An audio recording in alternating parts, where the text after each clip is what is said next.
어제 오후에 발생한 일본 헬기의 추락사고가 일파만파 큰 충격을 주고 있습니다. 해상에서 잔해물이 발견되고 있지만 격추설은 더욱 확산되고 있습니다.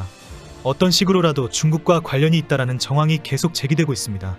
특히 일본 정부가 중국과의 관련성을 의도적으로 숨기고 있다는 비판이 확산되고 있습니다. 일본 언론까지 나서서 정황 증거를 제시하고 있고 대부분의 일본인들도 흥분하고 있습니다. 현재 상황은 중국의 작전에 대응하기 위해 출동했다가 실수로 추락했다라고 확인이 되어도 전쟁하자고 할 분위기입니다. 현재 제기되고 있는 의문은 방위성의 긴급 발표에도 불구하고 더욱 커져가고 있습니다. 오늘 일본 언론은 일제히 불가사의한 추락, 설명할 수 없는 의혹, 더욱 심화되고 있는 미스터리와 같은 제목으로 보도하고 있습니다. 중국의 항공모함 산둥함에 작전과 관련되어서 추락했다는 근거 있는 지적이 계속 나오고 있습니다. 어제 오후 3시 56분에 일본 육상자위대 헬기가 오키나와현 미야코지마 주변을 비행하던 중 레이더에서 항적이 사라졌습니다.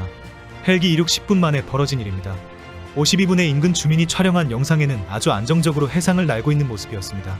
평범하게 잘 날고 있는 헬기가 갑자기 추락한 것입니다. 헬기는 매우 안전하고 잘 정비가 된 안정적인 항공기로 알려졌습니다. 사단장이 직접 탑승할 정도이고 긴급 구조 헬기로 사용될 정도로 신뢰성이 매우 높다는 것입니다. 철저하게 정비가 된 상황이기 때문에 기계적인 결함에 의한 추락사고일 가능성은 거의 없다고 보고 있습니다. 그렇다면 단 몇 초 사이에 무슨 일이 있었는지에 대한 분석이 중요한 상황입니다. 현재 일본 내에서는 두 개의 엔진 중 하나가 정지해도 작전을 수행하는 최고의 헬기가 추락했다라는 사실에 큰 충격을 받고 있습니다. 특히 블랙호크는 열악한 환경에서도 임무를 수행하는 육상자위대의 핵심 전역이기 때문입니다.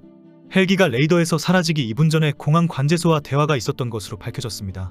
오후 3시 54분에 이루어진 대화는 비상사태에 관한 것이 아니라 일상적인 대화로 알려졌습니다. 결국 2분 후에 전혀 상상할 수 없는 사고로 바로 추락했다는 것입니다. 인근 해상에서 로터 블레이드가 발견되었는데 완전히 깨어진 것으로 확인이 되었습니다. 강력한 무게와 재질인 로터 블레이드가 깨어진 상태에서 발견되었기 때문에 상당한 충격이 헬기에 가해졌다라는 사실은 증명되었습니다. 일본 방위성은 절대 격추는 아니다, 단순 추락 사고이다라고 주장하고 있기 때문에 엄청난 속도로 해상으로 떨어졌다라고 추정하고 있습니다. 현재 현장에는 자위대 항공기 6대와 호위선 2척으로 바다를 계속 수색하고 있습니다. 인근 섬에서도 부유물을 찾고 있는 자위대원 270여 명이 참여하고 있습니다. 해역에 있는 자위대 요원들은 모두 쌍안경을 사용해서 바다를 훑어보고 있습니다. 현재 발견된 9명 정도 완전히 접혀져 있는 상태로 확인이 되었습니다. 결국 이런 모든 상황을 감안하면 구명정을 펼칠 수 있는 단 몇 초의 판단도 못할 정도로 빠른 시간에 사고가 일어났다는 것입니다. 이런 경우는 미사일 공격 등 외부에 의한 충돌뿐이다라고 판단하고 있습니다. 그래서 현재는 버드 스트라이크라고 하는 새와의 충돌 가능성이 언급되고 있습니다. 헬기는 오후 3시 46분 항공자위대 미야코지마 분등기지를 이륙해 주변 지형을 확인하기 위해 상공을 비행한 뒤 오후 5시 5분 같은 기지에 착륙할 예정이었습니다. 헬기에 탑재됐던 연료는 이륙 4시간 뒤인 오후 7시 46분에는 소모되는 양이었기 때문에 연료 부족은 아닙니다. 당시 미야코지마 주변의 풍속이나 시야 등 기상 상황에 문제는 없었다고 하고 육안으로 비행하고 있었습니다. 실종된 헬기는 육상자위대 UH-60JA로 기본 옵션으로 적어도 전술 비행에 필요한 기상 레이더가 달려 있습니다. 추락한 헬기는 미국 육군이 베트남전의 UH-1의 문제점을 해결하기 위한 다목적 전술 수송기 체계 사업으로 개발되었습니다. 실종 당시 헬기에는 제8사단의 사카모토 유이치 사단장을 포함해 조종사와 대원 등 총 10명이 탑승한 상태였습니다. 처음 소식이 전해졌을 때 육상자위대 내에서 블랙호크가 갑자기 사라졌다라는 사실과 8사단장 사카모토 유이치 장군이 승선했다는 소식에 큰 충격을 받았습니다. 지난달 31일 취임한 사카모토 사단장은 만 55세로 별 3개의 중장으로 일본 국방의 핵심 인력입니다. 특히 사카모토는 지역감찰관이라는 고위직도 맡고 있으며 일본 국방부의 합창총장과 함께 일본 합동기 동방위군의 핵심입니다. 홋카이도 출신으로 국방사관학교를 졸업한 후에 1991년에 입대했습니다.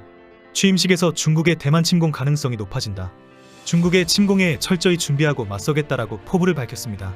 8사단은 구마모토현과 미야자키현, 가고시마현의 방위를 담당하고 있지만 2017년부터는 전국 사단 중에서도 가장 먼저 긴급 배치되는 기동사단으로 지정되었습니다. 그래서 추락사고 소식이 전해진 후 SNS에서는 중국에 의해 격추되었다라는 소문이 확산되었습니다. 항공기가 순식간에 기능을 잃게 되는 경우는 격추에 의한 폭발뿐이다, 분명히 중국에 의해 격추되었다, 일본 정부가 사실을 숨기고 있다라는 반응이 야후뉴스 댓글에도 올라오기도 했습니다. 특히 당시 대만 인근 해역에는 중국이 항공모함 산둥을 가동하면서 작전 중이었습니다. 산둥함은 2017년 진수한 중국의 첫 자국산 항공모함으로 압도적인 공격 능력을 갖춘 것으로 알려져 있습니다. 차이잉원 대만 총통이 미국을 방문하면서 중국이 강력한 보복과 경고로 출동한 산둥함입니다. 미군도 핵추진 항공모함 니미츠함을 인근 해역에 급파하면서 센카쿠 열도와 대만 인근에는 충돌 가능성이 높아진 상황이었습니다. 언론에서는 중국 해군 항공모함이 항해하는 동안에 심각한 사고가 발생한 이유에 대한 분석 기사가 계속 올라오고 있습니다. 당시 항공모함 산둥에는 중국 전투기 30대 이상이 탑재되어 있었고 실제 강력한 군사작전을 수행 중이었습니다. 과거 2001년에도 중국군은 당시 미국 정찰기에 근접하는 요격기를 출동시켰고 지난해 12월에도 미국 공군 RC-3 정찰기에 전투기를 접근시켰습니다. 결국 일본 언론은 이번에도 중국 전투기가 발진해서 헬기에 접근했을 가능성이 높다. 격추를 시키지는 않았을지 몰라도 접근과 위협은 있었을 가능성이 높다라고 분석했습니다. 일본 내에서 하루 종일 중국군에 의한 격추설이 확산되면서 일본 정부는 즉각 부인을 했습니다. 오늘 일본 국방부는 중국에 의한 격추설은 근거가 없다라고 긴급 성명을 발표하기도 했습니다. 그러나 일본 언론은 육상자위대의 즉각적인 사고 발표에 대해서도 의문을 가지고 있습니다. 원인이 정확하게 밝혀지지도 않은 상황에서 즉각 사고로 추락했다, 미안하다라고 발표했기 때문입니다. 특히 헬기가 추락한 지역은 오키나와현 미야코지마 주변의 해역인데 이 지역은 15여단이 담당하는 곳입니다. 8사단의 지역이 아닌데도 불구하고 그 먼 거리를 10명의 부대원과 함께 긴급히 출동한 이유를 밝히라는 지적입니다. 게다가 사카모토 사단장은 지난 31일에 부임했고 5일 만에 바로 15여단 구역으로 넘어갔다는 것입니다. 통상 자위대 지휘관은 부임하면 먼저 자신을 보좌하는 사령부를 점검한 후 예하 부대를 초도 순시하고 담당 지역 도지사, 경찰청장 등을 예방합니다. 부임한 지 5일밖에 안 된 사단장이 담당 경비구역을 넘어 시찰을 해야 할 만큼 중요하고 긴급한 상황이 도대체 무엇이었는지 이해가 안 된다는 지적입니다. 그리고 사단장이 자신의 담당 경비구역을 넘어 최고로 위험한 지역인 레드존을 정찰한 이유에 대한 설명이 없다고 지적합니다.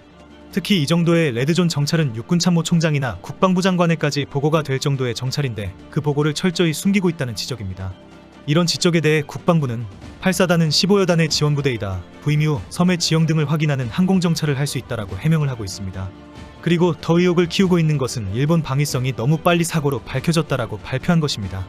모리시타 타이신 육군참모총장은 어제 밤 9시경 기자회견을 열고 미야코지마 북북서쪽 해상에서 레이더의 항적이 사라졌다. 해당 시기에 연료 고갈 및 발견된 기체 등을 종합적으로 판단해 항공사고로 추정한다고 밝혔습니다. 실종된 지 약 5시간 만에 사고라고 발표한 것입니다. 통상 사고가 발생하면 사고조사위원회를 구성해 상황을 면밀히 검토하고 사고 원인을 규명하는 것이 일반적 흐름인데 왜 육참총장은 일찌감치 사고라고 말하고 국민들에게 사과드린다라고 마무리까지 해버렸다는 지적입니다. 일본 언론은 당시 중국 항공모함 산둥의 항해와 관련된 작전이 있었을 것으로 보고 있습니다. 산둥함이 바시 해협을 동진해서 태평양으로 빠져나갈 때 중국의 미사일 구축함과 호위함, 정보 수집함이 센카쿠 열도 주변에서 활동하고 있었습니다. 결국 직접적인 충돌이나 격추가 없었더라도 중국의 이런 작전과 관련이 있는 것은 확실하다라고 지적합니다. 일본 방위성이 사고 발생 몇 시간 만에 헬기가 스스로 강력한 속도로 바다에 떨어졌다라고 사고를 인정했지만 정확한 설명은 전혀 없는 상황입니다. 결국 조만간 일본 방위성이 진실을 밝히는 사태가 올 수도 있습니다. 단 몇 초 만에 추락할 정도로 긴급한 상황이 무엇인지 계속 숨길 수는 없기 때문입니다.